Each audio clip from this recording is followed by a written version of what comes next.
여러분 오늘은 로마서 6장 15절에서 23절까지 말씀을 가지고 순종의 삭은 영생이다라는 제목으로 같이 함께 말씀을 나누겠습니다. 지금 사도 바울이 계속해서 우리가 거룩한 성도가 되었기 때문에 죄를 멀리하고 거룩한 삶을 살아가야 한다라고 말씀하고 있습니다. 그래서 아까도 말씀드렸지만 우리가 죄인이었다라는 것과 그리고 십자가에 못 박혀 죽은 자라는 사실을 우리가 기억해야 한다라고 권면했습니다. 우리는 더 이상 옛사람의 모습대로 살아가는 자가 아니라 우리 안에 역사하고 계시는 예수 그리스도의 영을 따라서 살아가는 자가 되었습니다. 그래서 오늘 본문 말씀도 보면 15절에서 바울이 이런 말씀을 합니다. 우리가 법 아래 있지 아니하고 은혜 아래에 있으니 죄를 지으리요 그럴 수 없느니라. 여러분 이 말씀은요, 우리가 하나님의 은혜로 모든 죄에 대해서 용서함을 받았다라고 해서 우리가 얼마든지 죄를 지어도 된다라고 말하는 것이 아니라는 겁니다. 여러분 우리가 모든 죄를 사함 받았다고 해서 죄를 짓는 것을 가볍게 여긴다면 그것은요 죄 사함의 은혜를 남용하고 왜곡하는 겁니다. 우리는요 예수님의 십자가 은혜로 더 이상 심판을 받지 않게 되었습니다. 그러나 그것 때문에 나는 얼마든지 죄를 지을 수 있는 사람이다 이렇게 생각한다면 그것은요 십자가의 은혜를 착각하고 있다는 거예요. 외교관들은요 면책 특권이 있습니다. 외국에서 공무를 수행하다가 어떤 사건이 발생했을 때 해당 국가의 법적인 책임을 지지 않는 권리를 면책 특권이라고 하거든요. 그런데 외교관들이 업무상 과실이나 어떤 공무 수행에서 잘못을 저질렀을 때 이런 면책 특권을 주장하면 그것은 정당한 주장이라고 할 수 있습니다. 하지만 업무와 전혀 상관없는 성범죄를 저질렀다거나 아니면 전혀 무관한 어떤 범법 행위를 저질렀는데 그럼에도 불구하고 면책 특권을 주장하면 그 주장은요 부당한 주장이 되는 거죠. 그래서 그런 일이 있으면 결국엔 어떻게 되죠? 추방을 당하거나 아니면은 본국에서 소환을 시켜버리는 거예요. 그리고 그런 범죄를 저지른 외교관 때문에 해당 국가와 외교 갈등이 빚어지기도 해요. 면책 특권이 있다라고 해서 무조건 죄를 범해도 된다, 그게 아니라는 거예요. 그것처럼 여러분 우리도 마찬가지입니다. 모든 죄를 용서받았다라고 해서 우리가 얼마든지 죄를 지어도 된다 이렇게 말씀하는 게 아니라는 거죠. 그래서 여러분 오늘 본문 말씀을 보면 사도 바울이 우리에게 이런 말씀을 하고 있습니다. 우리 16절 말씀 함께 보겠습니다. 너희 자신을 종으로 내주어 누구에게 순종하든지 그 순종함을 받는 자의 종이 되는 줄을 너희가 알지 못하느냐? 혹은 죄의 종으로 사망에 이르고 혹은 순종의 종으로 의에 이르느니라. 아멘. 여러분 바울은 우리가 누군가의 명령에 따라서 순종하며 살아가면 그 모습이 그런 명령을 내린 사람에게 종이 되어서 살아가는 거라고 말합니다. 그러니까 종이라는 단어를 써서 조금 우리가 거부감을 들지만 우리가 누군가에게 명령에 순종하면서 살아가면 그 모습은 우리에게 명령을 내린 사람에게 속해서 우리가 살아가고 있다라는 거예요. 그럼 여러분 우리가 죄의 명령을 받으면서 살아가면 어떻게 살아가는 겁니까? 죄의 종이 되어서 살아가는 거예요. 그러면 순종의 명령을 받으면서 살아가면 어떻게 살아가는 거죠? 우리가 순종의 종이 되어서 살아간다는 거예요. 그런데 여러분 본문을 보니까요 바울이 이런 말씀을 하고 있어요. 혹은 죄의 종으로 사망에 이르고 혹은 순종의 종으로 의에 이르느니라. 여러분 이 말씀은요 우리가 예수님을 믿었다고 해서 죄를 지어도 아무 상관없다가 아니라 예수님을 믿는 자나 예수 믿지 않는 자나 상관없이 죄의 종이 되어서 살면 사망에 이르고 순종의 종이 되어서 살면 의에 이르게 된다 이 말씀입니다. 예수님을 믿었다고 해서 나는 괜찮아 이렇게 생각하면 안 된다라는 거예요. 그럼 여러분 성경에서는 우리에게 예수 믿으면 제사함 받고 구원받는데 그렇게 말씀하고 있는데, 우리가 예수 믿었는데도 불구하고 죄의 종으로 살면 그것 때문에 우리가 사망에 이르는다고 말하는데, 그러면 십자가의 은혜는 뭐냐 이렇게 말할 수 있겠죠. 여러분 17절 18절 말씀을 한번 보세요. 하나님께 감사하리로다. 너희가 본래 죄의 종이더니 너희에게 전하여 준 바 교훈의 본을 마음으로 순종하여 죄로부터 해방되어 의에게 종이 되었느니라. 아멘. 사도 바울은요, 우리가 본래는 죄의 종이었지만 지금은 죄로부터 해방되어서 의의 종이 되었다, 이렇게 말씀하고 있어요. 이 말씀은요, 우리가 받은 십자가의 은혜는 우리를 죄에서 해방시켜 주시는 은혜라는 거예요. 내가 죄를 지어도 괜찮다라고 말하기 위해서 주신 은혜가 아니라 죄를 멀리하고 죄의 굴레로부터 벗어나서 의의 종이 되게 하기 위해서 주신 은혜라는 겁니다. 우리가 예수님을 믿고 죄사함을 받아서 구원받게 되었다라고 하는 사실은 내가 죄를 지어도 괜찮다라고 나를 안심시켜 주기 위해서 주신 능력이 아니라는 거예요. 십자가의 은혜는 우리를 죄의 면책을 주는 특권이 아니라는 겁니다. 하나님의 의를 이루는 삶을 살라고 주신 은혜라는 거죠. 그렇기 때문에 내가 오늘도 죄를 지었지만 하나님께서 용서해 주시겠지, 십자가의 은혜로 이미 내 모든 죄를 사함 받았으니까 나는 괜찮겠지, 이러면서 나의 죄된 삶을 위로받기 위해서 주신 은혜가 아니라는 거예요. 그래서 사도 바울이요, 우리 역시 죄의 종이 되면 사망에 이르고 순종의 종이 되면 의에 이르게 된다라고 말씀하는 겁니다. 여러분, 오늘 우리가 죄의 종이 아니라 순종의 종이 된 줄 믿습니다. 그렇기 때문에 우리는요, 우리의 삶을 죄의 종이 아닌 순종의 삶이 될 수 있도록 살아가야 합니다. 우리가 여전히 죄의 종이 되면서 살아간다면 우리는요, 하나님 앞에 온전히 설 수 없다라는 거예요. 예수 믿었으니까 죄를 지어도 영생에 이르고 천국 갈 수 있다, 이렇게 생각하면 안 된다라는 겁니다.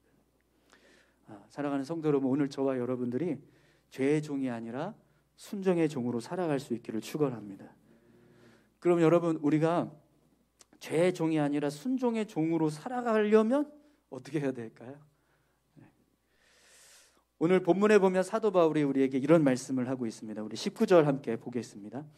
너희 육신이 연약함으로 내가 사람의 예대로 말하노니 전에 너희가 너희 지체를 부정과 불법에 내주어 불법에 이른 것 같이 이제는 너희 지체를 의에게 종으로 내주어 거룩함에 이르라. 아멘.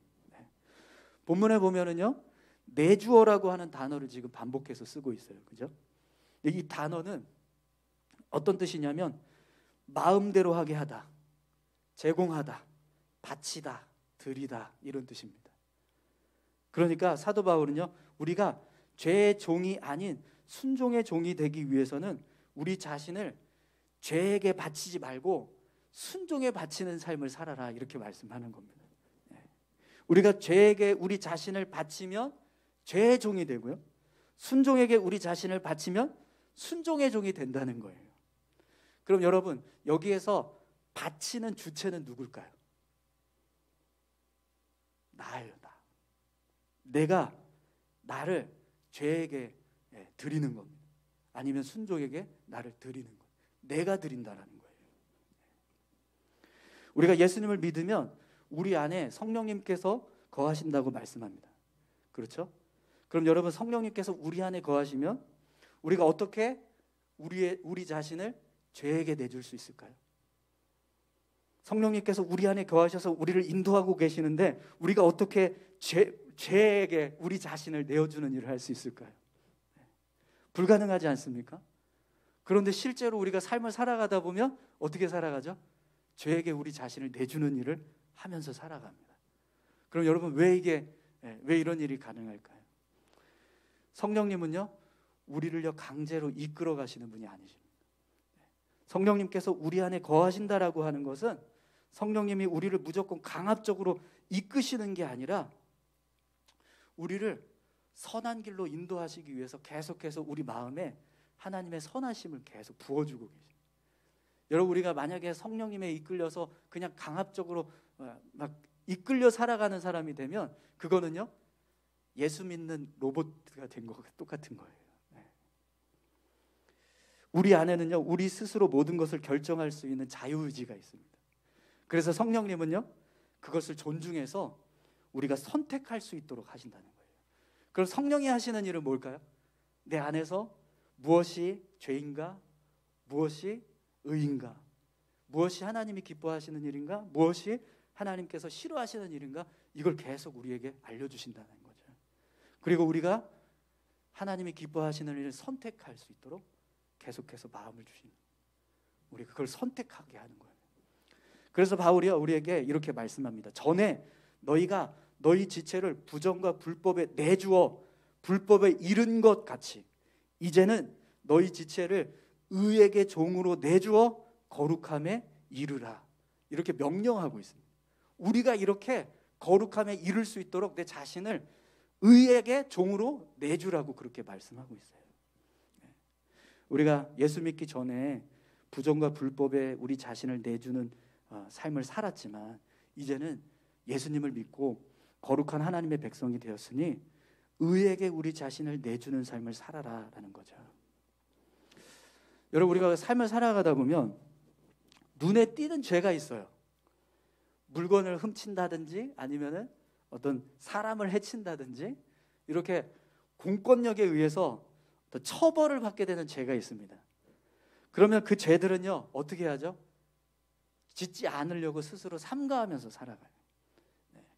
왜냐하면 이걸 범하면 강제적인 어떤 처벌을 받기 때문에 그게 두려우니까 이제 스스로 삼가하려고 한다는 거죠. 그런데 눈에 띄지 않는 죄가 있어요. 거짓말을 한다든지 남을 미워한다든지 아니면 어떤 거룩함을 해치는 행동을 한다든지 이런 것들은 어떤 강제적인 처벌을 받는 죄가 아니기 때문에 우리가 더 신경을 써서 조심하지 않으면 얼마든지 그런 죄에 빠질 수가 있습니다. 여러분, 술집에 가서 술을 마시느냐 안 마시느냐, 이건 어떤 공권력에 의해서 처벌을 받는 죄가 아닙니다. 그렇죠? 하지만 얼마든지 하나님 앞에서 우리의 거룩함을 해칠 수 있는 죄가 될 수 있습니다. 그런데 여러분, 우리가 술집에 가느냐 안 가느냐, 술을 마시느냐 안 마시느냐, 이거 결국 누가 결정합니까? 우리가 결정한다는 거예요. 내 마음이 결정한다는 거죠. 내가 술집에 갈 때 누군가 끌고 가는 게 아니라 내 발로 걸어간다는 거예요. 우리가 예배를 참여하는 것도 똑같습니다. 예배를 드리느냐 마느냐를 결정하는 건 내 마음이라는 거죠. 여러분, 이것이요, 오늘 우리가 누구에게 나 자신을 내어드리느냐, 누구에게 순종하면서 살아가느냐, 그 모습을 보여준다는 거예요.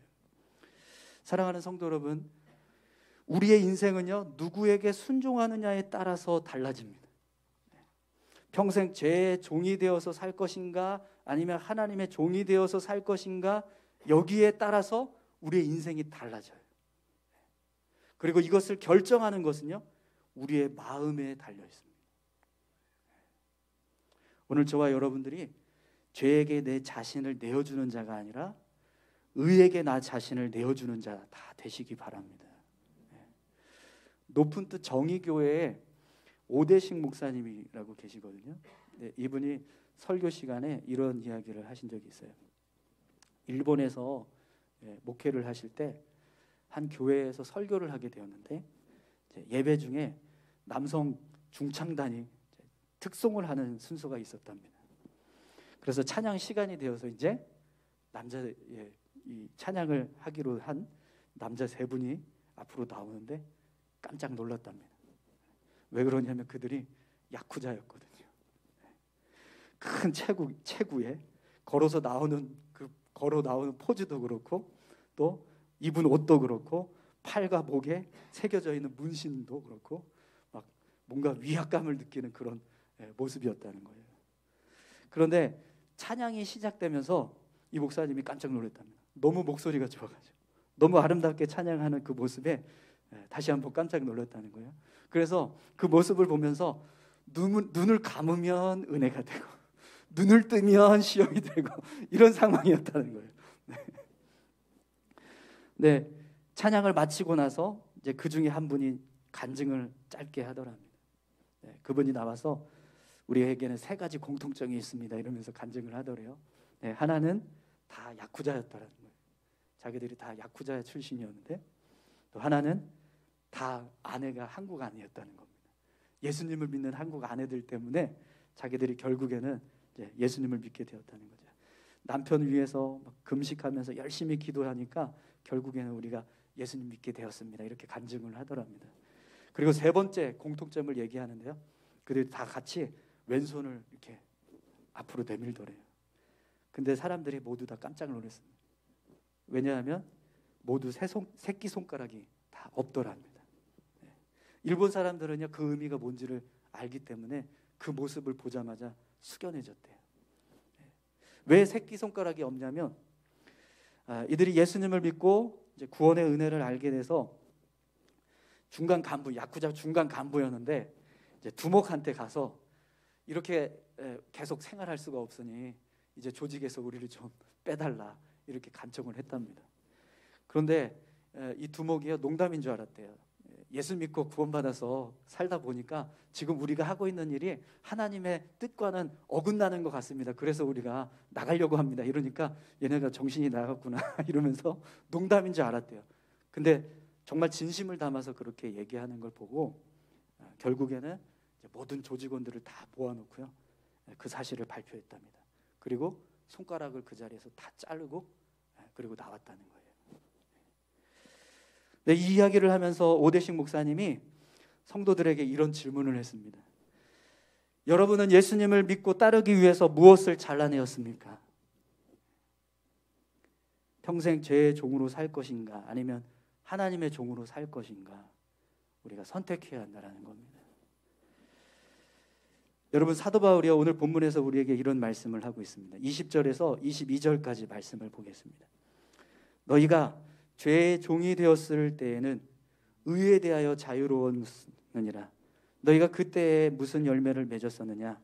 이제는 너희가 그 일을 부끄러워하나니 이는 그 마지막이 사망임이라. 그러나 이제는 너희가 죄로부터 해방되고 하나님께 종이 되어 거룩함에 이르는 열매를 맺었으니 그 마지막은 영생이라. 아멘. 네. 두 가지를 이야기하고 있습니다. 우리가 예수 믿기 전에는 죄의 종이 되어서 살았기 때문에 의에 대해서 자유로운 삶을 살았다라고 말합니다. 의에 대해서 자유로운 삶을 살았다는 건요, 전혀 의를 위해서 살지 않았다라는 거예요. 네. 그래서 그렇게 살아가는 모습 속에는요, 사망에 이르는 열매만 맺게 되었다는 거죠. 그런데 예수님을 믿고 나서 십자가의 은혜를 덧입은 우리는 이제부터 죄에 대해서 해방되었고 하나님의 종이 되어서 영생에 이르는 거룩한 열매를 맺으면서 살게 되었다라고 말씀합니다. 예수님을 믿고 하나님의 종이 되어서 살아가는 우리의 삶에는 영생에 이르는 열매를 맺게 된다는 거예요. 그런데 여러분, 여기서 한 가지 중요한 사실이 있습니다. 지금 우리가 이전에 사망에 이르는 열매를 맺으며 살았던 삶에 대해서 부끄러워하는 마음이 있느냐라는 거예요. 21절을 다시 한번 보세요. 너희가 그때 무슨 열매를 얻었느냐? 이제는 너희가 그 일을 부끄러워하나니 이는 그 마지막이 사망임이니라. 아멘. 이 말씀은요, 지금 예수님을 믿고 난 우리가 과거 죄의 종노릇하면서 살았던 삶에 대해서 부끄러워하는 마음이 있다는 거예요. 그래서 그 부끄러움 때문에 우리가 하나님의 종이 되기 위해서 선택했고 영생을 이루는 거룩한 열매를 맺는 삶을 살아가고 있다는 겁니다. 사랑하는 성도 여러분, 과거 예수 믿기 전에 죄의 종노릇하면서 살았던 우리의 삶을 생각할 때 부끄러워하는 마음이 있으세요? 과거 하나님 없는 삶을 살았던 모습이 사망에 이르는 삶이었다는 것을 여러분 믿으십니까? 그렇다면 여러분, 지금 예수 믿는 우리는 어떤 삶을 살기 위해서 힘써야 될까요? 정말 우리가 과거에 내가 예수 믿기 전에 내가 살았던 삶이 죄로 인해서 종노릇하고 사망에 이르는 열매를 맺는 삶을 살았다. 그것 때문에 내가 너무 부끄러운 자였구나라는 것을 내가 알고 있다면, 그리고 지금 그렇게 살았던 삶이 결국에는 사망에 이르는 삶이었다라는 사실을 내가 믿고 있다면 하나님의 종이 되어서 영생에 이르는 거룩한 열매를 맺기 위해서 힘써야 한다는 겁니다. 어느 중동에 선교 사역을 하시던 선교사님이요, 갑자기 그 나라의 정세가 막 불안정해지는 바람에 한국에 들어오게 되셨답니다. 그런데 자신은 한국으로 돌아왔는데 여전히 그 나라에 선교 사역을 감당하는 선교사님들이 남아 있었다는 거예요. 그런데 점점 그 들려오는 소식이 그 나라의 정세가 더 악화된다는 거예요. 그래서 남아있는 선교사님들이 너무 걱정이 돼서 전화를 했답니다. 통화를 하는데 몸조심하라고, 조심해서 정말 평안하게 있었으면 좋겠다고 그렇게 이야기를 했더니 오히려 그 남아있는 선교사님이요, 주님을 위해서 이런 상황에 섬길 수 있는 게 더 감사한 일이라고. 그러면서 오히려 이 한국에 들어온 선교사님을 향해서 뭐라고 이야기하냐면, 한국이 이곳보다 영적으로는 더 위험한 곳이니 늘 조심하며 지내라. 이렇게 선교사님을 걱정하더랍니다. 여러분, 우리나라가요, 테러로 인해서 불안정한 중동보다 더 위험한 환경이라고 생각하는 것에 대해서 여러분 어떻게 생각하세요? 동의가 되십니까? 존 파이퍼 목사님이라는 분이 계신데요, 이분이 청년 집회에서 이런 설교를 하셨어요. 카메론에서 두 여 선교사님이 순직하는 사고가 있었습니다. 80세가 넘은 간호사 사역을 감당하셨던 루비 엘리어슨이라는 여 선교사님이 있었는데, 이분은 그냥 평생 독신으로 살면서 가난한 자, 또 병든 자들을 위해서 예수님을 전하는 일에 헌신했다고 합니다. 또 의사로 사역하던 로라 에즈워즈라고 하는 여 선교사님이 계셨는데, 이분도요, 은퇴 후에 이렇게 이 루비 선교사님을 도와서 함께 이런 카메론에서 여러 마을을 돌면서 그렇게 선교 사역을 감당하고 있었대요. 근데 이분들이요, 어느 날 자동차를 타고 어느 마을로 가고 있었는데 브레이크가 이렇게 파열이 되면서 절벽으로 그냥 떨어져 버린 거예요, 차가. 그래서 그 즉시 그냥 두 분이 죽사했답니다. 그러면서 이 존 파이퍼 목사님이 청년들에게 이런 질문을 했습니다. 이것이 비극입니까? 그러면서 존 파이퍼 목사님이요, 아닙니다, 이렇게 말씀하셨답니다. 이것은 비극이 아닙니다. 어떤 것이 비극인지, 진짜 비극인지 말씀드리겠습니다. 그러면서 한 가정의 이야기를 하더랍니다. 1998년도쯤에 미국은요, 조기 은퇴가 굉장히 유행했었다고 해요. 그래서 미국 동부 지역에 사는 법과 펜이라고 하는 부부가 있었는데 59세, 51세의 나이로 조기 은퇴를 했어요. 그리고 여생을 플로리다 아주 따뜻한 지역에서 보트도 타고 또 뭐 여가도 즐기고 소프트볼도 즐기고 조개 껍질도 주우면서 그렇게 삶을 살았답니다. 그러면서 존 파이퍼 목사님이요, 이것이야말로 비극입니다, 이렇게 말씀하셨다는 거예요. 여러분, 왜 존 파이퍼 목사님이 두 선교사님이 자동차가 추락해서 사망한 사건이 비극이 아니라 조기 은퇴를 하고 여생을 플로리다에서 그렇게 안락하게 삶을 살아가는 사람들의 모습이 비극이라고 말했을까요? 여러분, 우리가 한번 생각해 보십시오. 하나님 앞에 섰을 때 누가 더 부끄러운 모습으로 서게 될까요? 평생 가난하고 연약한 이웃을 위해서 복음을 전하면서 의료 선교를 하다가 자동차 사고로 하나님 앞에 선 두 여 선교사가 부끄러울까요? 아니면 좋은 보트를 타고 또 여가를 즐기고 조개 껍질을 모아 살면서 하나님 앞에 갔던 두 부부가 부끄러울까요? 조개 껍질을 모으면서 살았던 그 부부가 하나님 앞에 가서, 하나님, 저희가 타던 보트 보셨어요? 저희가 하던 소프트볼 게임하는 거 보셨어요? 저희가 주었던 그 조개 껍질, 이쁜 조개 껍질 보셨어요? 여러분, 이렇게 말할 수 있을까요? 여러분, 우리는요, 더 이상 과거의 삶을 따라서 살아가는 사람들이 아닙니다. 우리는요, 과거의 삶이 부끄러운 삶이라는 것을 알고 있는 사람들이에요. 여러분 마지막 23절을 한번 보시겠어요? 죄의 삭은 사망이요 하나님의 은사는 그리스도 예수 우리 주 안에 있는 영생이니라. 아멘. 여러분 이 말씀을 믿으십니까? 네. 예수님께서 우리 안에 계심으로 우리는 죄의 삭이 사망이며 하나님의 은사가 영생이라는 것을 믿는 사람들이에요. 그렇다면 여러분 우리는 무엇을 위해서 삶을 살아가야 할까요? 죄의 종이 되어서 사망의 열매를 맺는 삶을 살아가야 합니까? 아니면 하나님의 종이 되어서 영생에 이르는 열매를 맺는 삶을 살아야 합니까? 여러분 하나님의 종이 되어서 영생에 이르는 열매를 맺으면서 살아가시기 바랍니다. 네. 결단하십시오. 죄의 종이 아니라 순종의 종이 되겠습니다 라고 그렇게 결단하시기 바랍니다. 그렇게 살아가면 분명히 우리의 삶은요 영생의 삶이 될 줄 믿습니다. 우리 다 같이 함께 기도하시겠습니다. 하나님, 오늘 우리가 영생의 삶을 살아가는 자 되게 도와주십시오. 오늘 사도 바울이 우리에게 죄에게 우리의 자신을 내어주지 말고 의에게 우리 자신을 내어줘서 영생의 열매를 맺으면서 살라고 말씀하십니다. 오늘 우리의 삶이 그렇게 영생의 열매를 맺으면서 살아갈 수 있는 믿음의 삶 될 수 있게 해달라고 우리 다 같이 함께 기도하시겠습니다. 하나님 아버지 감사합니다.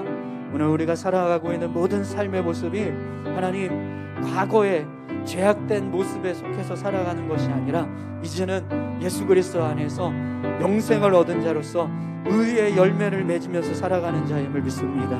하나님 우리를 십자가의 은혜로 구속해 주시고 모든 죄로부터 우리를 구원하여 주신 은혜, 그 은혜에 감사하여서 하나님 앞에 기쁨으로 우리의 삶을 내어드릴 수 있게 도와주시옵소서. 그러나 아버지 하나님 우리 안에는 여전히 내 죄된 모습을 의지하며 죄악된 모습으로 살아가고자 하는 연약한 모습들이 있습니다. 주님 우리를 붙잡아 주시어서 주님의 길로 나아갈 수 있도록 의의 길로 나아갈 수 있도록 인도하여 주시옵소서. 나 자신을 끊임없이 주를 위해서 의를 위해서 영생을 위해서 내어드리며 살아가는 자 될 수 있도록 주님 역사하여 주시옵소서. 아버지 하나님 안락한 삶을 추구하며 하나님 살아갔던 그 삶이 하나님 부끄러운 삶이고 그것이 하나님 죄악된 삶이었음을 우리가 깨달았습니다. 이제는 우리가 하나님 이 땅에서 비록 연약한 모습일지라도 부족한 모습일지라도 주님의 나라를 사모하면서 주를 위해서 삶을 살아갈 때 그것이 아버지 하나님 생명의 길이고 영생의 길이고 영광의 길이라는 것을 믿습니다. 하나님 그 길을 따라서 살아가는 자 되게 도와주시옵소서. 하나님 아버지 감사합니다. 하나님 순종의 삭은 영생인 줄 믿습니다. 오늘 우리가 주의 말씀 앞에 순종하고 의를 위해서 우리의 삶을 내어드리게 하셔서 영생의 열매를 맺으면서 살아갈 수 있도록 주님 인도하여 주시옵소서. 감사드리며 예수님의 이름으로 기도드립니다. 아멘.